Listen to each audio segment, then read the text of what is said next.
जी बिस्मिल्लाहिर्रहमानिर्रहीम अस्सलाम वालेकुम नाज़रीन आऊं अवां जो पंहिंजो मेज़बान इम्तियाज़ एहसन ऐं मूंसां गॾु सबा अब्रो ऐं आऊं चाहींदुसि तव्हांखे इन ख़ूबसूरत शुरूआत में भलीकार करियूं।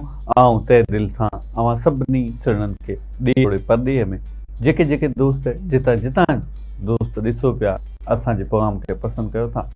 आऊं अवां सभिनी दोस्तनि जो इंतिहाई थो रहे ऐं घणी दर दुआ है त अवी जिते भी हुजो ख़ुश हुजो आबाद हुजो पंहिंजनि सां गॾु ऐं परावनि खां परे हुजो। जी बिल्कुल ऐं दुआ इहा ई आहे त अल्लाह साईं सभिनी खे ख़ुशि कये ऐं उन्हनि जे सदके असांखे बि ख़ुशि रखे। जेके शयूं असां जूं रहिया आहिनि, जेके टास्क रहियल आहिनि, जेके असांजूं जेके मंज़िल न थींदड़ रस्ता आहिनि, उन में जेके रुकावटूं आहिनि उहे ख़तमु थियनि ऐं इन ई ख़ूब दुआ सां हिन ख़ूबसूरत ॾींहं जी कयूं था असीं शुरूआत। खोड़ सारा टॉपिक खणी हिकु भेरो ॿीहर हाज़िर थिया आहियूं वीकेंड विद आवाज़ में।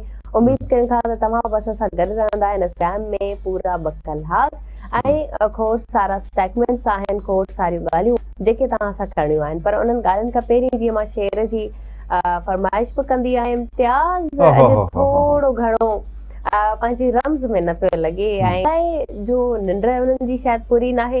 हूअं बि लाइट जो प्रॉब्लम त हर किथे आहे ऐं इहा असांजे लाइ हाणे का नई ॻाल्हि न आहे। बिजली, गैस या वरी पाणी कराचीअ वारनि जे लाइ त हिकिड़ो अनमोल तोहफ़ो थी वियो आहे। इहे सोन खां मुहांगियूं 3 शयूं थी वियूं आहिनि। अगरि असांखे मिली वेंदियूं आहिनि त ओ माय गॉड असांजी ख़ुशी थींदी आहे। छा चवंदव? बिल्कुलु ईअं आहे, बिल्कुलु सही ॻाल्हि कई आहे। ऐं आउं सम्झां थो त अॼु जेको आहे न राति अव्हांखे ख़बर आहे कराची में बरसाती ऐं बरसाति खां पोइ जॾहिं सुबुह जो पाण रस्तनि ते हलूं था त अल्हम्दुलिल्लाह कराची जा रस्ता साफ़ आहिनि, पर किथे किथे जॾहिं तमामु घणी रश थी वेंदी आहे त पोइ अव्हांखे उन वक़्तु थोरो हिकु लम्हो मिलंदो आहे। अॼु मूंखे ईंदे महिल हिकिड़ो लम्हो पियो, जंहिं लम्हे ते मूं हिकिड़ी गाॾीअ जे पुठियां लिखियल को जुमिलो पियो। उन जुमिले में लिखियल हुयो त क्रॉस करो या इंतज़ार करो ऐं हिकिड़ो वरी ॿियो जुमिलो हूंदो आहे क्रॉस करो या बर्दाश्त करो। साॻी रीति पंहिंजी ज़िंदगीअ में बि ईअं ई थींदो आहे। बहरहाल आउं अव्हांजी फरमाइश खे पूरो कंदे अॼु तव्हांखे हिकिड़ी 2 लाइननि जो हिकिड़ो शेर ॿुधायां थो। ज़रूर। चए थो, तुमने कहा था हम हर शाम तुम्हारा हाल पूछेंगे। वाह वाह। तुमने कहा था हम हर शाम तुम्हारा हाल पूछेंगे, तुम हमारे शहर में ही नहीं रहे या तुम्हारे शहर में शाम ही नहीं होती। माना हिकिड़ो दोस्त अव्हांखे चए त बाबा आउं रोज़ अव्हांखे सलाम कंदुसि, शाम जो ईंदुसि, पर ॾींहंनि जा ॾींहं गुज़री वञनि, महीननि जा महीना गुज़री वञनि, सालनि जा साल गुज़री वञनि, उहो अव्हांजे साम्हूं न अचे। शामूं कई गुज़री वञनि, शहर बि साॻियो हुजे, शामूं बि ईंदियूं रहनि, पर उहो तव्हांजो दोस्त जेको अव्हां सां वचन वफ़ा करे वियो उहो न अचे त पोइ उनखे असां इहा ई तनक़ीद करे सघूं था, दिलि जा उदम अरमान ईअं ई पेश करे सघूं था। बहरहाल हाणे अॻे न अचूं था सभा त उते लिखियलु हो त क्रॉस कर या इंतज़ार कर। हाणे ॻाल्हि ईअं आहे, हीउ लफ़्ज़ जुमिलो तमामु घणो नंढड़ो आहे, पर इन जो मक़सदु ऐं ॾाढी माना ख़ेज़ आहे। पाण अक्सर ज़िंदगीअ में ॾिसंदा आहियूं त अॼु छाकाणि सोशल मीडिया जो दौरु आहे, पर छाकाणि त सोशल मीडिया खे तमामु पाण डिस्कस करे चुका आहियूं। उन अलावा पाण ॻाल्हि ॿियो कंदासीं त अॼुकल्ह हिकु त असीं इंसान जो जेको फितरी अमल आहिनि उहो हिर्स ऐं हवस बि वधी वियो आहे। इंसान जूं जेके ख़्वाहिशात आहिनि उहे बि तमामु घणा वधी विया आहिनि। हर राति निंड खां पहिरियां असीं सोचींदा आहियूं त यार असां कीअं जल्द कामयाबी माणियूं, अमीर थियूं, हिन दोस्त खां ए खां कीअं असां कटे अॻिते वॾी स्टेज ते पहुचूं। हाणे थींदो ईअं आहे, असीं ज़िंदगीअ में अक्सर माणण जी कोशिशि कंदा आहियूं, पर उन जी मंज़िल माणण जे लाइ जिन स्टेप्स खे तय करणो हूंदो आहे असीं उन्हनि ते फोकस कंदा ई कोन आहियूं, असीं रुॻो उन ते फोकस कंदा आहियूं।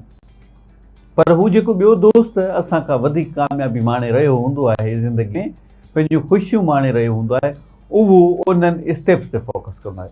फ़र्क़ु रुॻो हिकु शइ जो आहे, असीं मंज़िल खे फोकस कंदा आहियूं ऐं ॿियो दोस्त मंज़िल ताईं पहुचण जे लाइ जेके स्टेप्स क्लियर करणा आहिनि उन्हनि खे फोकस कंदो आहे।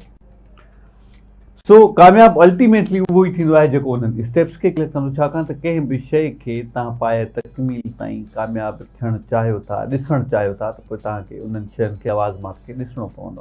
अव्हां जी मिसाल वठंदुसि सबा त अवी जॾहिं घर में कढ़ाई पचाए रहियूं त उन में जेके लवाज़मात पवंदा आहिनि, जेके मिर्च मसाला दाणा ऐं अलाए छा छा पवंदो आहे, अगरि तव्हां चाहियो थियूं त कढ़ाई पचे त कढ़ाईअ जे लाइ तव्हांखे ज़रूरी आहे या त तव्हां वटि मटन कढ़ाई करियो था त मटन हुजे, अगरि चिकन कढ़ाई करियो था त चिकन हुजणु ज़रूरी आहे। उन में मिर्च मसाला बि पवंदा, उन में दम बि ईंदो, अलाए छा छा उहो अलाए छा पचाइण स्टेप मूंखे ख़बर आहे। तव्हां चाहियो कढ़ाई थियूं ऐं हांडीअ में विझो थियूं दाल, छा सम्झो थियो तव्हांखे कढ़ाई मिलंदी छा? बिल्कुलु न मिलंदी। सेम तरीक़े असीं रुगो ख्वाब ॾिसंदासीं, उन मंज़िल ताईं पहुचण जी कोशिशि न कंदासीं, उन्हनि स्टेप्स खे क्लियर न कंदासीं त पोइ छा असीं कामयाबु थींदासीं या न? ऐं ॿियो हिकिड़ो जुमिलो तमामु हिकिड़ो अहम आहे जेको असीं ट्रकुनि ते घणो करे ॾिसंदा आहियूं ऐं वॾनि ट्रॉलनि ते ॾिसंदा आहियूं, चए थो त दुआ करो और नज़र नहीं लगाओ, मतिलबु अहिड़े क़िस्म जो हिकिड़ो जुमिलो हूंदो आहे। असीं ज़िंदगीअ में ॿिनि माण्हुनि जी कामयाबी ॾिसी करे असांजे दिलि में हिकिड़ो तजसुस पैदा थींदो आहे। इन अनेक सारा माण्हू अहिड़ा बि हूंदा आहिनि। ऐं हिकिड़ी वॾी मज़े जी ॻाल्हि अव्हांखे ॿुधायां त अॼु तव्हां सम्झो थिए त मां थोरो घटि ॻाल्हाईंदुसि, ऐं अव्हांखे ख़बर कोन आहे त मुंहिंजे अंदरि अॼु पोटेंशियल थोरो वधीक आहे। उनजो राज़ अव्हांखे ॿुधायां थो। सभा हिकिड़े सक्सेस स्टोरीअ ते कमु कंदड़ कंहिं ॾाहे लिखियो आहे त अव्हां अगरि कामयाबु थियणु चाहियो था न त पोइ इन हक़ीक़त खे अव्हां तस्लीम करियो त उन जेका कामयाबी आहे उनखे यकदमि रिवील न करियो। यकदमि रिवील मां मुराद इहो आहे त सिंपल पाण सादो वठंदासीं। ऐं सम्झां थो त असांजा जेका नाज़रीन आहिनि उहे नाज़रीन बि इन शइ खां सहमत बि हूंदा। उहा ॻाल्हि इहा आहे त अवी जंहिं पाड़े में ओड़े में रहो था, उन में अगरि तव्हांखे अचानक साल में 1.5 साल में ॾाढी ज़बरदस्त ऐं कमाल जी कामयाबी मिली वई, सही, त पोइ अचानक सां अव्हां पंहिंजो स्टैंडर्ड हाई न करिणो आहे। उनजो मुख़्तलिफ़ वजूहात आहिनि। इस्लाम बि चए थो त अव्हां जेको आहे ॾेखाव न करियो, ठीकु, छाकाणि त हर माण्हू जे दिलि में हिकिड़ो अहसासु समायल आहे, ख़्वाहिशात जा अंबार आहिनि, इहा हिकिड़ी नेचुरल ॻाल्हि आहे। अव्हां अगरि कामयाबु थियो था त पोइ Aahista Aahista slowly and gradually पंहिंजो पाण खे अपडेट करियो। शख़्सियती तौरु, मालियाती तौरु अलाह पाक तव्हांखे जल्द नवाज़ियो त पोइ ज़रूरी शयूं जेके बि आहिनि ज़िंदगी जे वाइपे जूं पहिरियां उहे वापरायो, ज़िंदगीअ जूं शयूं पूरियूं करियो। पर कोशिशि करियो त अव्हां जे दोस्तनि खे ओड़े पाड़े में ख़बर इन करे न पए त उन्हनि जे दिलि में अहसास कमतरीअ जो अंसर न अचे। तव्हां सही, हिकिड़ो त अहसास कमतरीअ जो अंसर, ऐं ॿियो त जेको नज़र लॻण जी ॻाल्हि आहे न, इन में केतिरी सदाकत आहे आउं नथो सम्झां, पर छाकाणि त आम ज़िंदगीअ में पाण सभा ॾिसंदा आहियूं त यार अॼु हूअ ॾाढी ख़ूबसूरत पे लॻी, जॾहिं शादीअ में ॾिठोसीं अॼु ॾाढो ज़बरदस्त सूट बि पातल हुयुसि ऐं ॾाढी ख़ूबसूरत मेकअप बि थियल हो, ईअं न नज़र लॻी वञे। ऐं हू छोकिरो हुजे या छोकिरी वीचारा या मर्द हज़रात बि, अगरि तव्हां सुठो पंहिंजो पाण खे संवारींदो ऐं ग़रीब माण्हू, ॿिया माण्हू, अव्हां जा के दोस्त जेके थोरो अगरि अहसास कमतरी जो शिकार थिए थो त पोइ हुनजे दिलि में जेका आह निकिरे थी उहा नज़र मिले। अच्छा, संवारण जी ॻाल्हि आई, चलो छोकिरियुनि जी त असांखे सभिनी खे ख़बर आहे त असीं मेकअप बि कंदियूं आहियूं, ज्वेलरी पाईंदियूं आहियूं, पंहिंजे कपिड़नि ते वधीक ध्यानु ॾींदा आहियूं, ख़ासि करे असीं चवंदा आहियूं सैंडल बि मैच हुजे, ईच एंड एवरीथिंग असीं मैचिंग ते रखंदा आहियूं। पर मर्द हिकिड़ो पाण खे संवारे थो त उहो कीअं संवारे सघे थो? ॾाढो कमाल जो ऐं ॾाढो ज़बरदस्त सुवालु आहे। ऐं सम्झां थो त औरतूं सम्झनि त असीं रुॻो छोकिरियूं ई पंहिंजो पाण खे संवारण में मशगूल आहिनि। चाहिण चाहियां थी तव्हां खां त तव्हां बि ॿुधायो त मर्द बि पाण खे संवारींदा आहिनि। बिल्कुलु बि कोन आहे। मर्द ॾाढा सुठा कपिड़ा पाइनि था, ॾाढो ब्रांडेड कपिड़ा पाइनि था। उन सां गॾु आउं चाहियां थो 2-3 शयूं जेके उन्हनि खे फोकस करणु घुरिजे।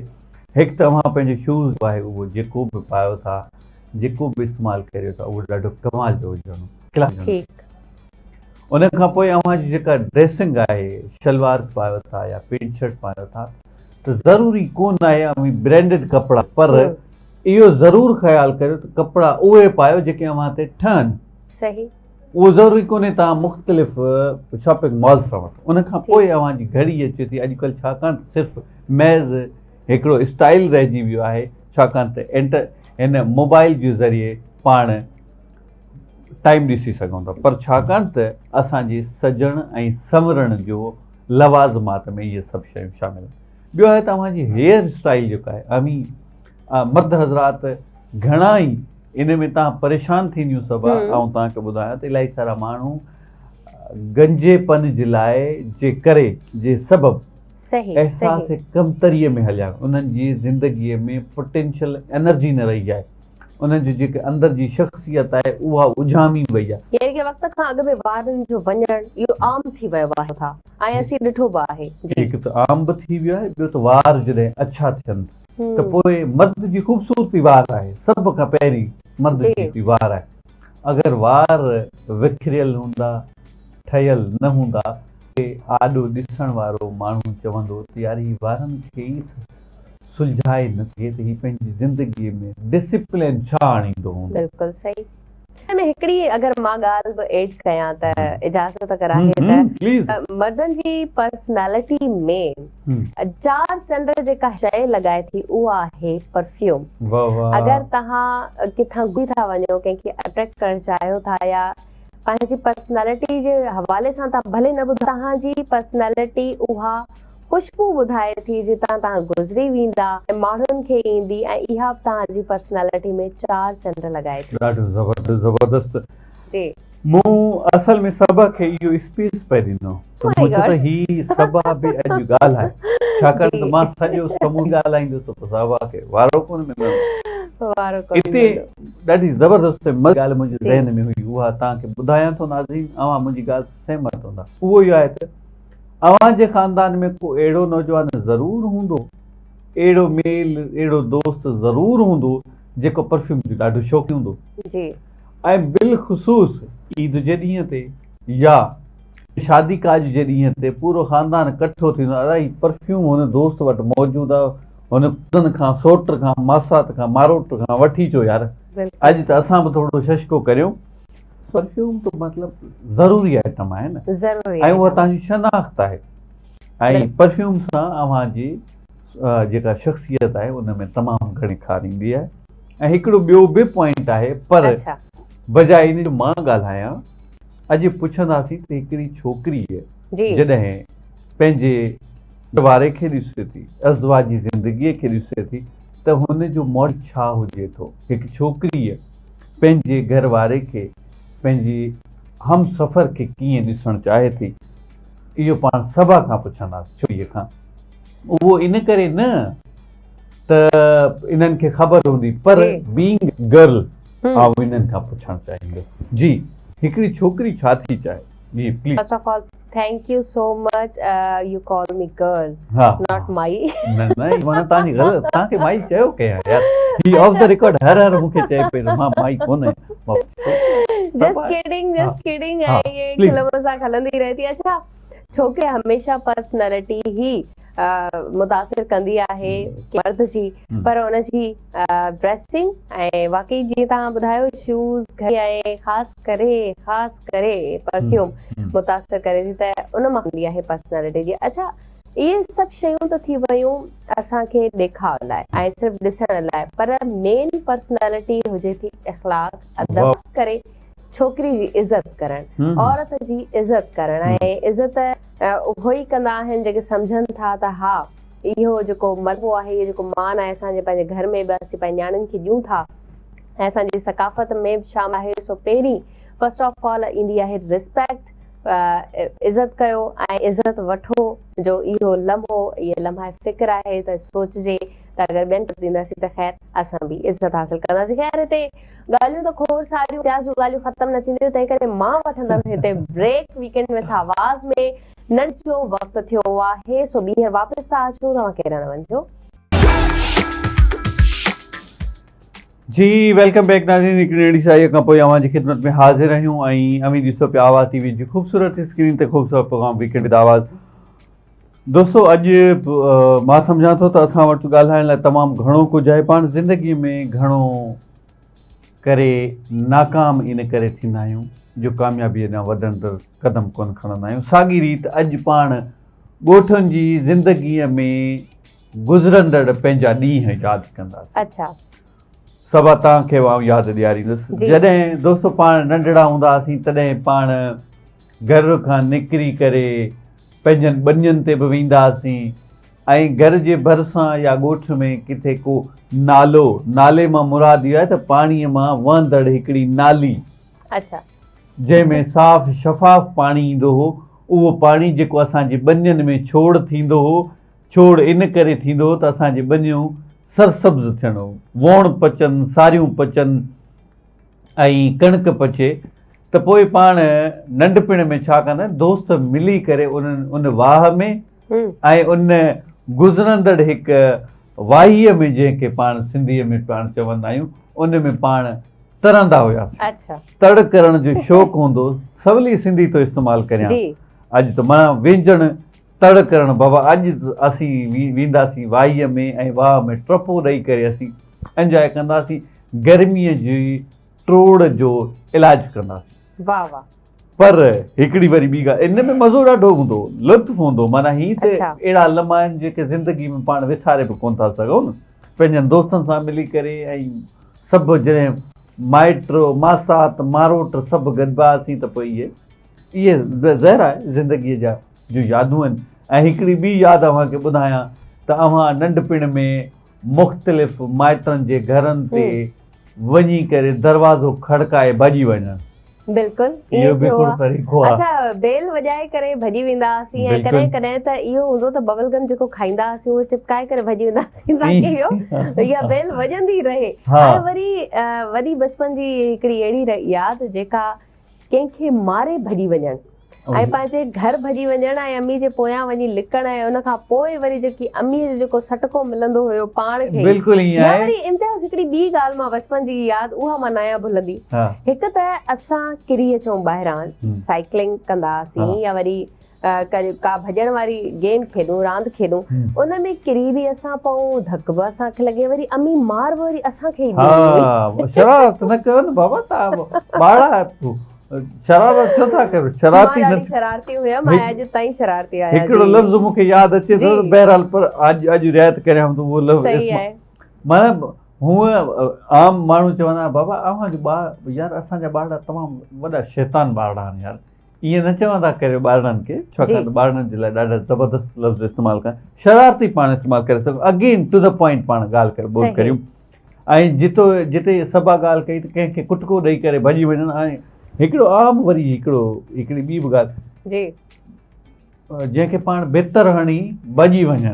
सो पाण अॼु सिंधीअ में इन करे ॻाल्हाईंदासीं, अॼु थोरो दिलि चए थी त उहे पुराणियूं सारूं यादूं। ये कॾहिं कॾहिं असीं यादूं पंहिंजूं सारींदा आहियूं, ख़ूबसूरत यादूं आहिनि असां वटि, सलहाड़ियल आहिनि, असांखे यादि आहिनि। ईअं ई ॾींहंनि खे बि यादि रखिजे इम्तियाज़।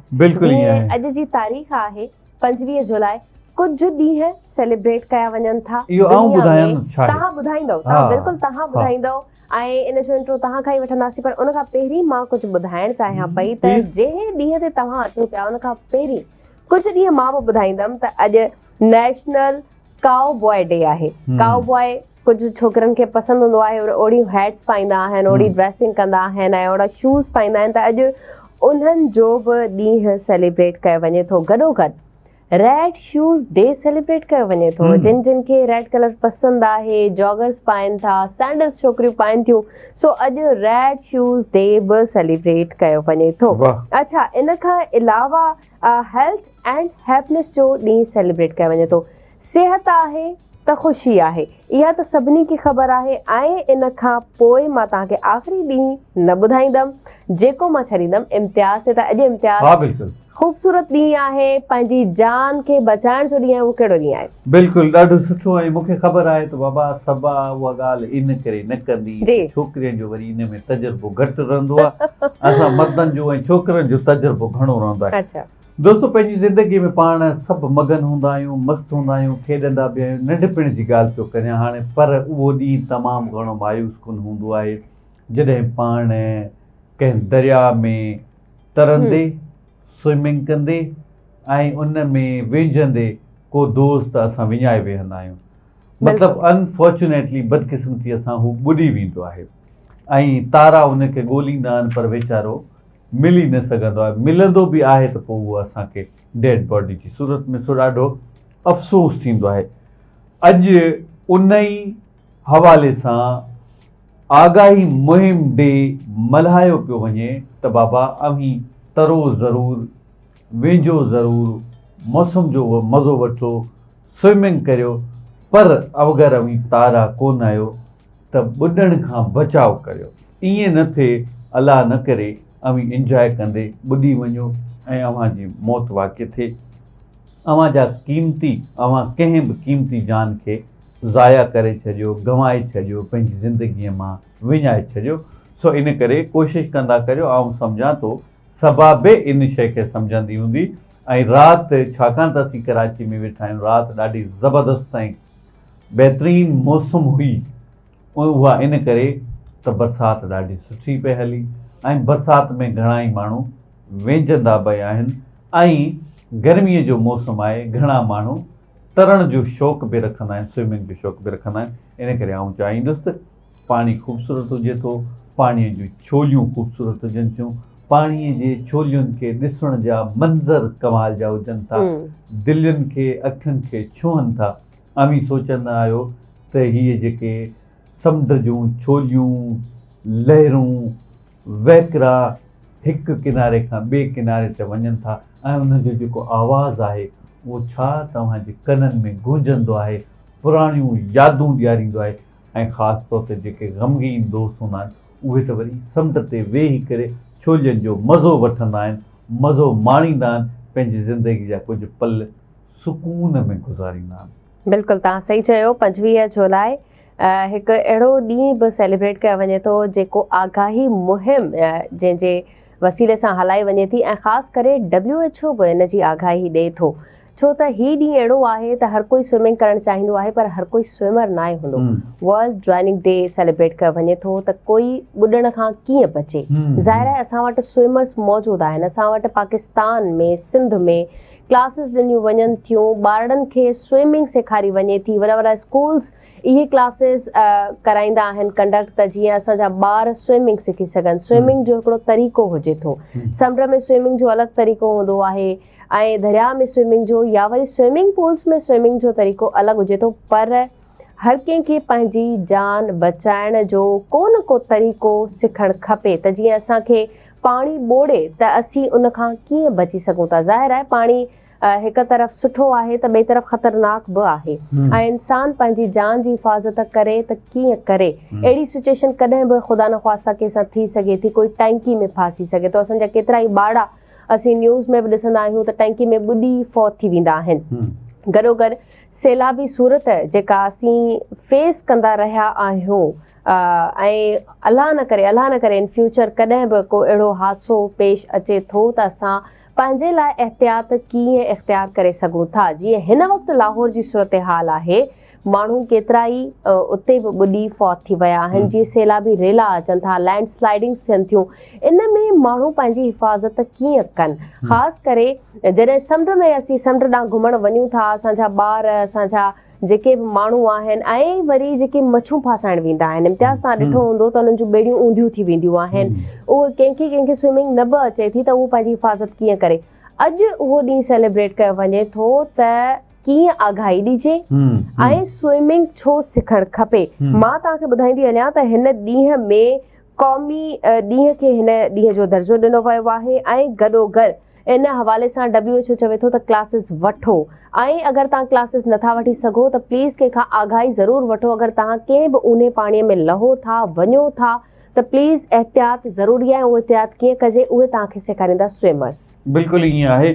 ऐं इन सां गॾोगॾु दोस्तो असांखे ईअं करणु घुरिजे त अगरि अव्हांखे तरण जो शौक़ु आहे या अव्हांखे किथे छोलियूं हणण जो बि शौक़ु आहे त पोइ यकीनन इहे ज़िंदगी जो हिकिड़ो लुत्फ़ हुजे थो, यादूं हुजनि थियूं। पर अव्हां सभिनी दोस्तनि खे असां मीडिया जे तरफ़ां इल्तिमास हूंदी त उन्हनि दोस्तनि सां गॾु रहो जेके स्विमर्स हुजनि, जेके बहितरीन तरीक़े सां सुठे तरीक़े सां स्विमिंग करणु ॼाणंदा हुजनि।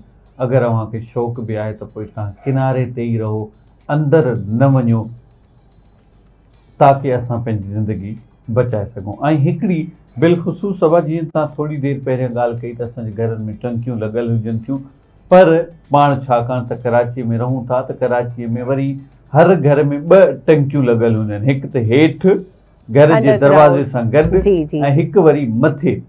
हेठि पाण स्टोर कंदा आहियूं पाणी, ऑलरेडी स्टोर हूंदो आहे।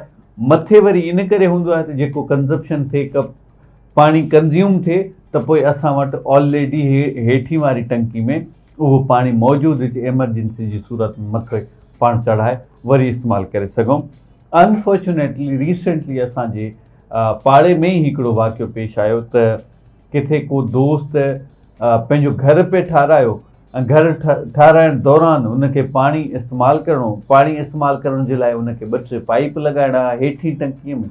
उन पंहिंजी टंकीअ जो ढक खोले छॾियो ऐं उन ई घर में नंढड़ो ॿारड़ो जेको 4 सालनि जो, ऐं उहो पौड़ियुनि जे हेठि मथे ईंदो रहंदो, छाकाणि त 4 सालनि जो ॿारड़ो हेठि मथे अची सघे थो पौड़ियुनि ते, फर्स्ट फ्लोर ते उन्हनि जो घर हो। अनफॉर्चुनेटली राति जो हू ॿारड़ो निकितो आहे पंहिंजे वालिद साहिब जे पुठियां, छाकाणि त जॾहिं वालिद साहिब घरां निकिरो, नंढड़े ॿारड़े जी आदत आहे, या त हू रोअंदो या त हू चवंदो अबू मूंखे बि वठी हल। जीअं वालिद साहिब ॿाहिरि निकितो आहे त उनजी अमीअ खे ऐं वालिद साहिब खे तो बाबा हीअ त रोटीन जो कमु आहे, हीअ रोअंदो वरी चुप करे वेंदो, मां पंहिंजो कमु करे मोटी थो अचां। वालिद साहिब जीअं बि ॿाहिरि वियो त ॿारड़ो पुठियां लॻो, छाकाणि त ॾींहं में कमु हलंदड़ हुयो, पाणीअ जा पाइप लॻल हुया, टंकी जो ढक खुलियल हो, त न ॼाण उहो ॿारड़ो वीचारो उन टंकीअ में किरी पियो। जॾहिं ॿार किरियो त ठीक 20 मिंटनि खां पोइ जॾहिं वालिद साहिब घर आयो त उन खां वाइफ पुछियो त बाबा ॿारड़ो तव्हां सां गॾु हो, उहो किथे आहे? वालिद जो चवण त मूंसां त गॾु हुयो ई न, नंढड़े जी मूंखे का बि ख़बर कोन आहे। पोइ मतिलबु पूरे पाड़े में इन्हनि पुछा कई त बाबा ॿारड़ो किथे आहे, ॿारड़ो किथे आहे, ॿारड़ो किथे आहे। ठीक 1.5 ॾींहंनि खां पोइ उतां हू वीचारो मथे आयो, या पाणीअ जो जेका सतह आहे उहा घटि थी, छाकाणि त पाणी त कंज़्यूम थींदो रहियो न, टंकी इस्तेमालु थींदी। 1.5 ॾींहं खां पोइ वीचारे जी ख़बर पई त उहो ॿारड़ो उते ई किरियल टंकीअ में। एड़ा खोड़ सारा वाक़िया असीं ॾिसंदा आहियूं। बिल्कुलु। ऐं ॿार छा तव्हांखे ख़बर आहे, मां हिकिड़ो हिन में एड कंदी हलंदमि त असीं पंहिंजे नंढे ॿार खे सिर्फ़ु 4 सालनि जो ॿार तव्हां ॿुधायो, असां 4 सालनि जे ॿार खे बि क्लास ॾेई था सघूं, असां वटि हर शइ जी अवेलेबिलिटी आहे, अॼुकल्ह हर शइ पॉसिबल आहे। असीं अगरि अंग्रेज़नि खे फोकस में रखूं त उहो पंहिंजे साल या 1.5 साल जे ॿार खे हिकिड़ा हूंदा आहिनि जेके हिननि जा कॉस्ट्यूम्स, उहे पाराए स्विमिंग पूल में छॾींदा आहिनि, उहे तरंदा आहिनि। असीं केतिरियूं ई वीडियोज़ अहिड़ियूं ॾिठियूं आहिनि। असीं ईअं करे सघूं था। हर माण्हू जे पहुच में इहे शयूं अगरि न बि आहिनि त पोइ असांजे जेका वस में ॻाल्हि आहे त पंहिंजे ॿारनि जी निगरानी करे। हिकिड़ी ॾाढी इंपॉर्टेंट ॻाल्हि हुई, इनशाला वराए कॾहिं मौक़ो मिले तव्हां सां ज़रूरु कचेरी कंदासीं, उन बाबति बि थोरो आगाही ॾींदासीं, पाण डिस्कस कंदासीं। बल्कि असांजो कमु अव्हांखे आगाही ॾियणु आहे, अव्हांखे इंस्ट्रक्ट करणु कोन आहे, असीं आगाह कंदा आहियूं। असांजो जेको फ़र्ज़ु आहे, बीइंग अ मीडिया पर्सन, असांजी ज़िम्मेदारी। सो बहरहाल प्रोग्राम जारी सारी अव्हांखे वेणो केॾो कोन रहणो आहे। असांखे मिलूं था शॉर्ट कमर्शियल ब्रेक खां पोइ। Stay with us. Welcome back in weekend with आवाज़। नाज़रीन, हिन वक़्तु असीं ॻाल्हाईंदासीं उन ते जेको अहम मौज़ू सम्झ वञे थो, छो त इन सां फ्यूचर लाॻापियल आहे, सिर्फ़ु असांजो न, असांजी यूथ जो, असांजे पाकिस्तान जो। बिल्कुलु नाज़रीन, इहे फ्री ऑफ कॉस्ट कोर्सेस जेके कराया वञनि था, असीं उन्हनि ते ॻाल्हि सिंध गवर्नमेंट जे तरफ़ां कराया वञनि था, जीअं असांजी यूथ पैसा पंहिंजो को न को कारोबार सेट करे, पंहिंजी ज़िंदगी सेट करे सघनि।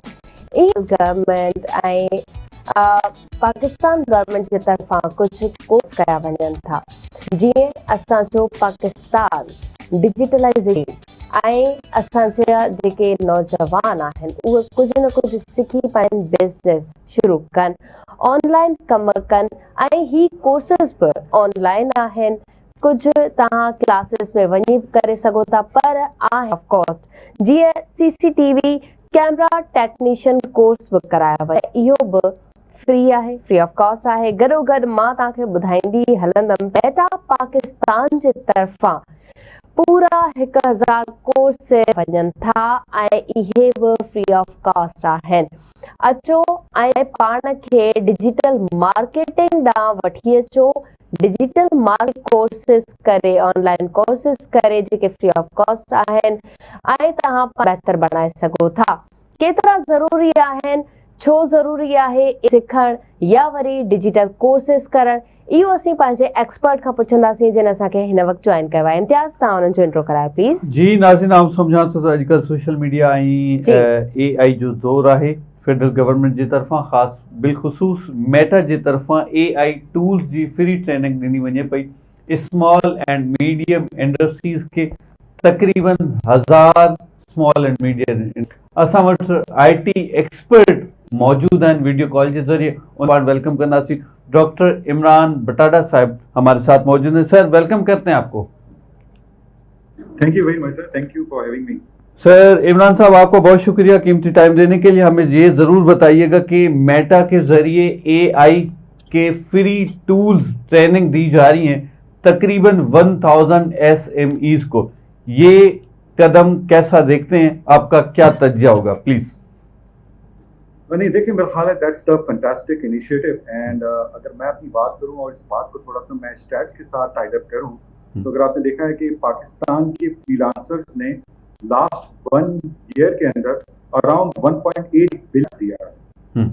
यस, मैं फिर से रिपीट करता हूं, 1.8 बिलियन, दैट्स द फैक्ट। और ये मेरे फिगर्स नहीं है, ये स्टेट बैंक के फिगर्स हैं। बिल्कुल। तो इमेजिन करें कि ये यूथ, और क्योंकि हमारी यूथ पॉपुलेशन है अराउंड 60 to 65% जो हम यूथ पॉपुलेशन, तो वो इन्हीं कोर्सेज को करके या इन्हीं चीजों की अपॉर्चुनिटी को अवेल करके हम के अंदर भी इतना जबरदस्त कंट्रीब्यूशन कर रहे हैं। तो जहां तक आपने फेसबुक की बात की है, अभी जो मेटा 1000 स्कॉलरशिप जो दे रहे हैं, ये रिपीटेडली स्कॉलरशिप्स आती रहती हैं।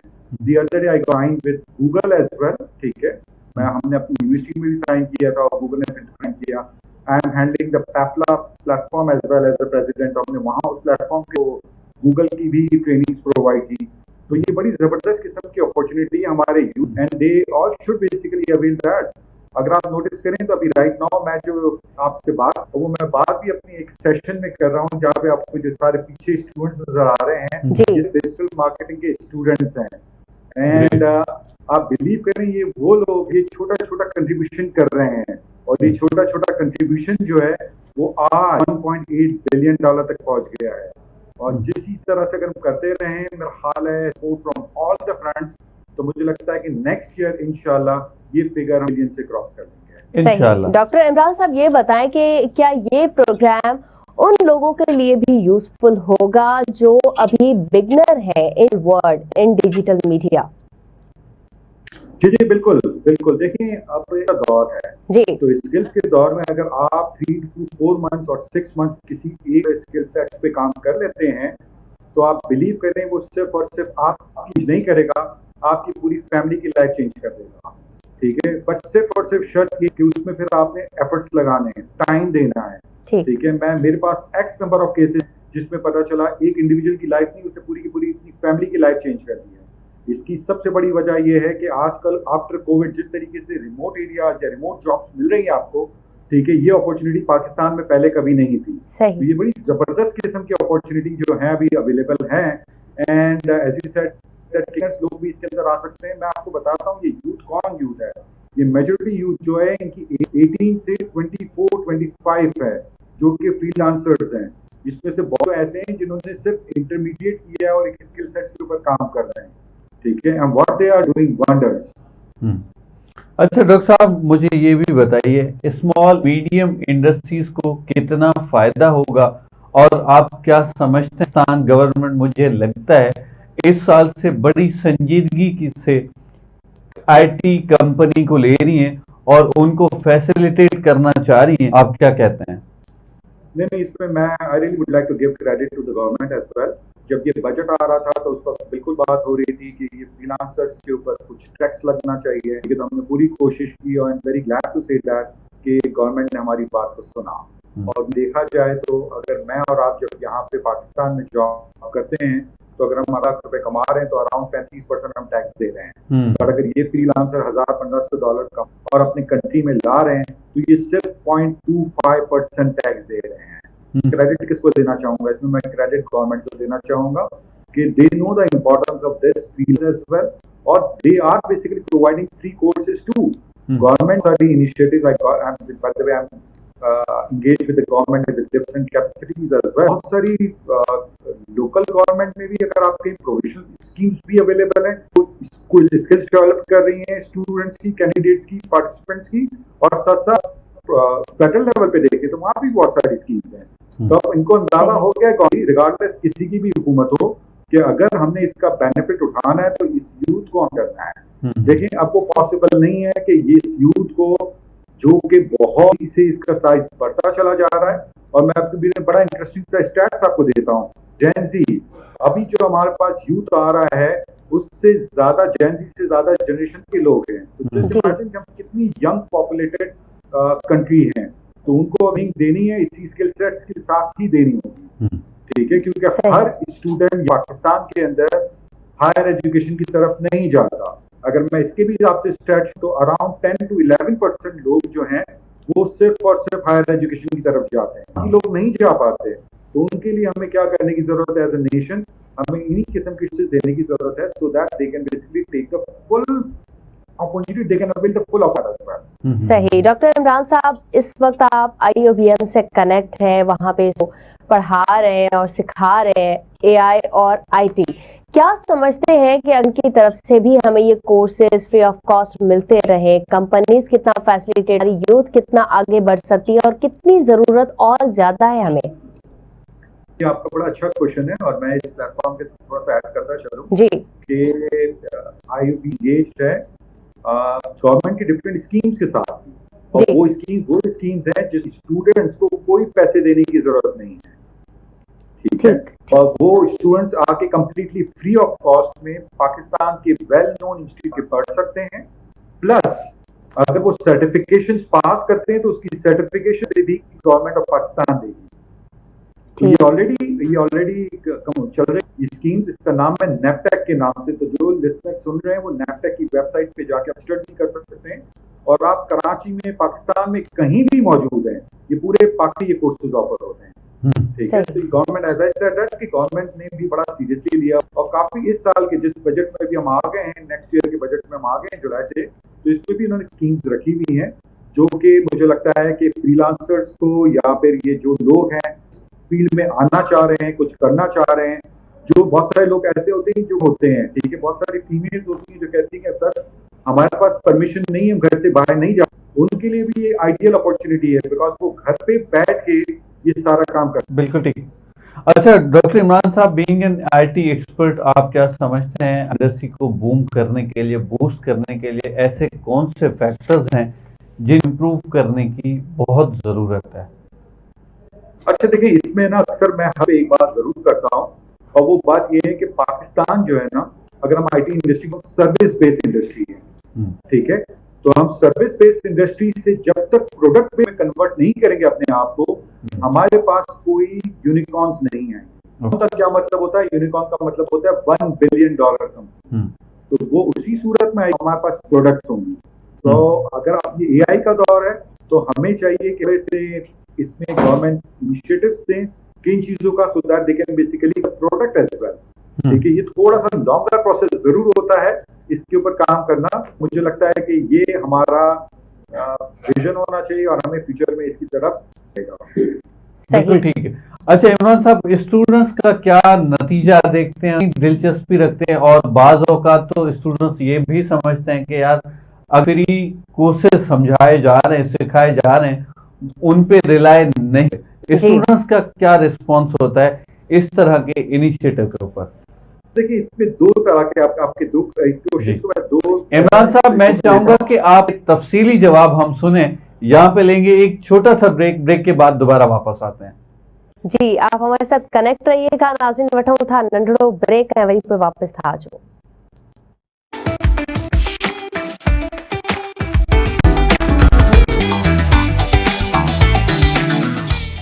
जी वेलकम बैक नाज़रीन, एक नई साई खां पोइ अवां जी खिदमत में हाजिर आहियूं। जी इमरान साहब, हम बात कर रहे थे कि स्टूडेंट्स का क्या रिएक्शन है, उनकी क्या एक्सपेक्टेशंस हैं और उनसे किस तरह का रिजल्ट आप एक्सपेक्ट करते हैं, प्लीज। नहीं, मेरा ख्याल है आपने आज मुझे लाइन पे लिया है तो बहुत अच्छी अपॉर्चुनिटी है कि स्टूडेंट्स भी मेरे साथ हैं। So I would like to basically give chance to students also so that they can also speak. वो भी बताएं कि वो क्या सोचते हैं। अगर आप मेरे बराबर में देखें तो मेरी सबसे यंगेस्ट स्टूडेंट मेरे पास मौजूद है, जेन जी ये सारे मेरे पास मौजूद है। ठीक है, तो okay, so my name is Shah and I have recently graduated from university and I've been working on local campus. लेकिन अब सर की ये जो कोर्स की जिस हम क्लास में है अभी, it giving me the chance to work abroad, to do freelance, and it's just because of Sir Dr. Imran Batata that I'm possible to talk to the clients abroad, क्योंकि we don't know उनका क्या mindset होता है, उनको क्या pitch करना चाहिए, so yeah. And I would hand it over to my other class fellows now. जी Arisha. Yes, my name is Arisha and I'm 21 and इस क्लास में आने से पहले मेरा ये कम एज में अचीवमेंट्स चाहिए, मुझे डॉलर्स में पैसे कमाने हैं and I want to work with the clients and everything. मुझे मतलब कस्टमर डीलिंग सीखनी है, बहुत कुछ। तो मुझे बेसिकली स्किल्स चाहिए थे। नॉलेज यहाँ पे मिल जाती है, नॉलेज के बाद हमें एक राउंड आते हैं कि सीखने होते हैं वो सब। तो मुझे पहले स्किल्स के साथ साथ नॉलेज दो चलना था। And sir Imran Batata we have been here and it's a huge opportunity कि हम इतने अच्छे से हर चीज़ को प्रोसीड कर पा रहे हैं। इतनी अच्छी अपॉर्चुनिटी हमें मिली है कि हम आगे बढ़ पा रहे हैं इतनी छोटी young. So, and my name is Jamsha and I'm getting a brand professional. Along with that, I am married as a kid. But still, मेरे पास एक opportunity नहीं कि मैं कोई अपना own business model कर सकूँ। So, with the help of Dr. Imran Batata, my teacher हैं, इन्होंने मुझे एक अच्छी opportunity दी, एक अच्छी insight the, so that I can launch my e-commerce website.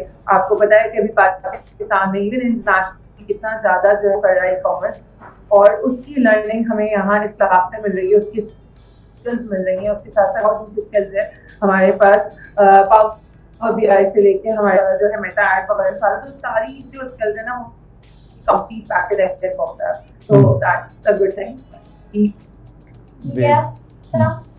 जी जी वालेकुम। और मैं टेक्सटाइल सेक्टर से एसोसिएटेड हूँ और मेरा बिलीफ ये है कि आजकल हमारे लिए एक डिग्री होना इम्पोर्टेंट नहीं होती, स्किल्स भी उतनी ही इम्पोर्टेंट है। Because AI, technology and data analysis ये एक फील्ड से रिलेटेड नहीं है, ये सारी फील्ड के लिए ही यूजफुल है। और यूथ में मैं समझती हूँ पैशन की और हार्ड वर्किंग इन सब स्किल्स की कमी नहीं है। मेंटोरशिप की और कोई लीडर हो जो गाइड कर सके, उन सब चीज़ों की कमी होती है। So we are really thankful to sir doctor Imran Batata साहब कि वो इन चीज़ों पे इन दे रहे हैं और हमें इसके में लाइक अवेयरनेस दे रहे हैं चीज़ों के लिए। And I thank U Leonardo Farida Rasta dari Magalambi housewife I'm dengan barabahan so magari pada kira pada macam apa itu mau पानी का स्किल वगैरह मुझे नहीं मालूम है। so मुझे सर इमरान बटाटा तमाम सुठो समझाए पे तमाम सुठो टीचर आहे इन बेहतरीन। असांखे ॾाढी ख़ुशी थी तव्हां हाउस वाइफ थी करे हिते सिखो पियूं ऐं डॉक्टर इमरान साहब तव्हांखे सपोर्ट कनि था। डॉक्टर इमरान साहब, इस हवाले से आप क्या कहेंगे कि everyone want to learn about skills और स्किल्स सीखना चाहते हैं, स्किल्स की वैल्यू एज अ टीचर मैं आपसे जरूर पूछना चाहूंगी, और उसके लिए एक मेंटोर का होना कितना जरूरी है? नहीं, मेरा ख्याल है देखें, अगर आपके पास डायरेक्शन होगी तो अगर मैं इसकी छोटी सी एग्जांपल देता हूँ, आपको समझ आ जाएगी। फॉर एग्जांपल, अगर आपको लाहौर जाना है और अगर आप कोयटा की बस में बैठे हुए हैं तो आप जिंदगी भर लाहौर नहीं पहुंच सकेंगे। तो वो मेंटोर क्या करता है, आपकी डायरेक्शन को करेक्ट कर देता है। तो direction is very much important. और मैं अक्सर ये कहता हूँ, ये जो यूथ को भी आपने सुना है, ठीक है, ये बेसिकली ये हमारा फ्यूचर है, ठीक है। तो इसके ऊपर अगर हमने सिर्फ और सिर्फ डायरेक्शन दे दी तो आप बिलीव करें कि फिर पाकिस्तान को आगे बढ़ने से, डेवलपिंग कंट्री से डेवलप कंट्री में जाने में कोई नहीं रोक सकता, बिकॉज इनके अंदर पैशन भी है, हम भी करना चाहते हैं। ये तो वो लोग हैं कि अगर मैं इनको एक टास्क देता हूँ तो ये उससे ज्यादा एक्स्ट्रा माइल रहे होते हैं, ठीक है। ये मेरा यूथ है और ये आई am very glad, very privileged कि मुझे इस तरह का स्टूडेंट सेट मिलता है और यही स्टूडेंट आपको जो नजर आ रहे हैं ये सारे के सारे मकसद इनको क्लास में एक लफ्ज देता हूँ एंड दैट्स कॉल्ड अनमोल रतन। तो ये सारे के सारे जो है ना ये मेरा अनमोल रतन है। अनमोल रतन जी, इम्तियाज क्या कहेंगे आप अनमोल रतन के बारे में भी और डॉक्टर इमरान के बारे में भी? मैं समझता हूँ डॉक्टर इमरान साहब से तो शोज होते रहते हैं, हमारे साथ और भी नौजवान मौजूद हैं सर, इनके भी कमेंट्स जरूर पास करवाएं प्लीज। जी अस्सलाम वालेकुम सलाम। Ali Azhar है and I'm 20 years right now and already doing a job in one of the leading organization। माशाल्लाह।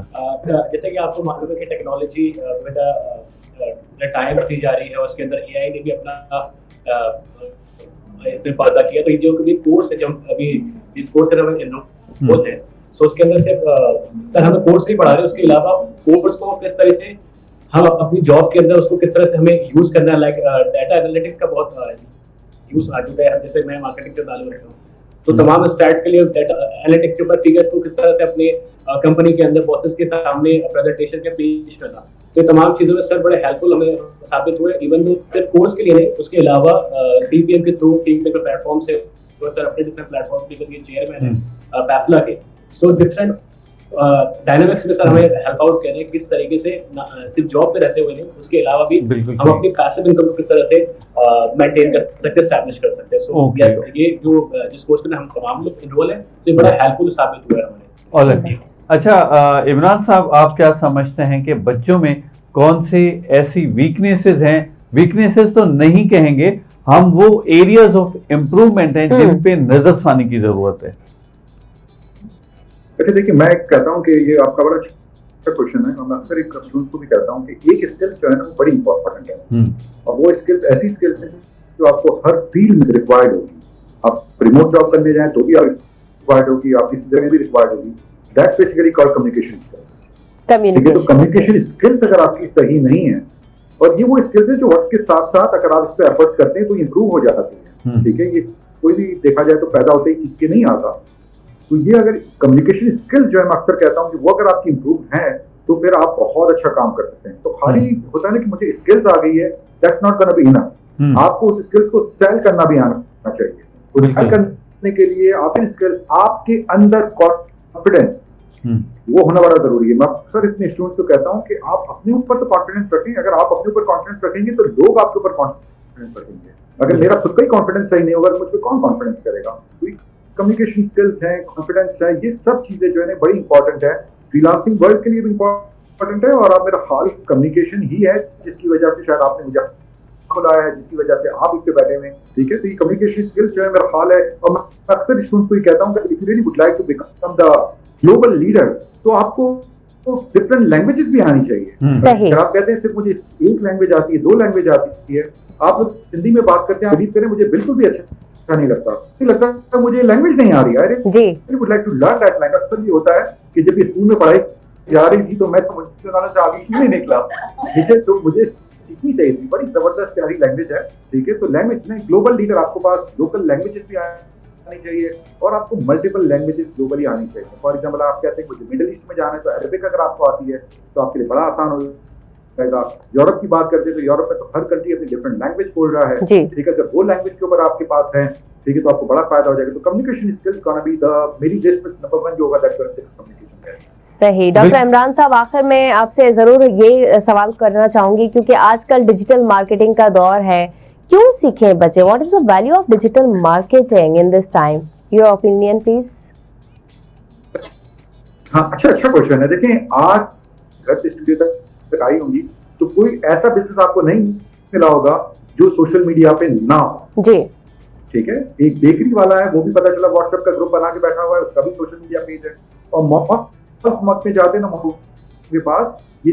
तो पॉइंट इज कि ये वो फील्ड है जिसके अंदर काफी डिमांड है। ये वो फील्ड है जिसमें आप अपने आप को बहुत दूर बैठकर भी, यहाँ बैठकर आप रिमोट क्लाइंट्स ले सकते हैं जी। आप कैंपेन चला सकते हैं। अभी थोड़ी देर पहले आपने मेटा की बात की, मेटा की कैंपेन चला सकते हैं। तो ये डिजिटल मार्केटिंग ये वो फील्ड है, ये खत्म नहीं होनी। बिकॉज के अब देखा जाए तो मैं छोटा सा स्टैट्स आपको शेयर कर दूं। लास्ट ईयर की अगर मैं आपको बात बताऊं, क्रिसमस की अमेरिका की, तो वहां पे स्टोर सेल कम हुई है, ऑनलाइन सेल ज्यादा हुई है। तो इससे अंदाजा लगाएं कि ऑनलाइन का बूम किस तेजी से बढ़ता चला जा रहा है। और अगर मैं आपकी और मेरी बात करूं, जो लोग मुझे सुन रहे हैं उनकी बात करूं, आप सिर्फ और सिर्फ अपना सेल्फ इवैल्यूएशन कीजिएगा।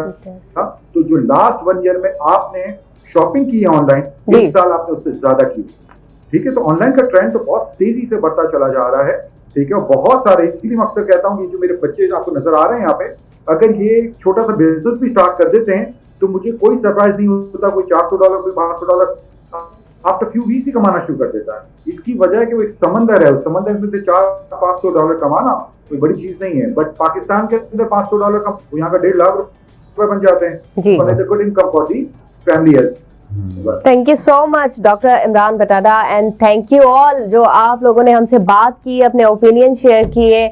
हमारे प्रोग्राम का वक्त ऑलमोस्ट खत्म हो चुका है। छा चवंदो इम्तियाज़? जी इमरान साहब, आपका बहुत शुक्रिया, आपने कीमती टाइम दिया। नाज़रीन, आऊं समझा तो अॼु प्रोग्राम अवांजे लाइ तमामु घणो मालूमात साबित थियो हूंदो। इन सां गॾु सुभाणे वरी मिलंदासीं साॻी मंच सां नवनि महिमाननि नवनि टॉपिक सां गॾु। इन उमेद सां जिते हूंदो तव्हां घणो सारो पंहिंजो रखंदो ख़्याल। इन सां गॾु पंहिंजे मेज़बान इम्तियाज़ अहसन ऐं सब आप लोग के ॾींदा इजाज़त। अल्लाह हाफ़िज़।